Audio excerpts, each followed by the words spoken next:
తన తండ్రి మాజీ సీఎం నేదురుమల్లి జనార్దన రెడ్డి అభివృద్ధి మార్గాన్ని తమ కుటుంబం కొనసాగిస్తుందని వైసీపీ సమన్వయకర్త నేదురుమల్లి రామ్ కుమార్ రెడ్డి తెలిపారు. వెంకటగిరి నియోజకవర్గ అభివృద్ధికి తమకు విడదీయరాని బంధం ఉంది అన్నారు.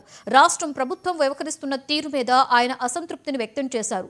ప్రభుత్వాన్ని ప్రశ్నిస్తే కేసులు పెడుతున్నారని ఆరోపించారు. భయపెట్టి రాజకీయాలు చేస్తే చూస్తూ ఊరుకోబోమని రామ్ కుమార్ హెచ్చరించారు.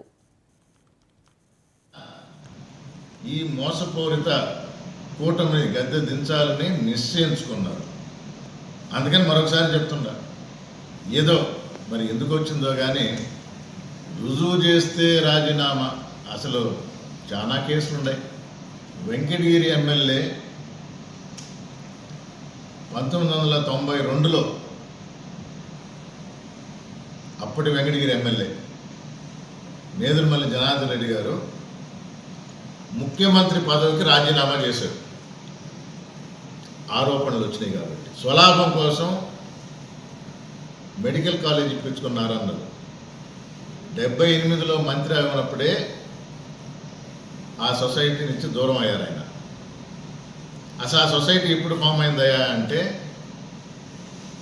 ఇండిపెండెన్స్ 1947లో వస్తే ఆ సొసైటీ 1935లో స్టార్ట్ అయింది. అంటే పేద ప్రజలకు విద్య అందజేయాలనే సంకల్పంతో 35లో మొదలుపెట్టిన సొసైటీ అంచెలంచెలుగా ఎదుగుతున్నప్పుడు మంత్రి పదవి వచ్చిన తర్వాత 78లో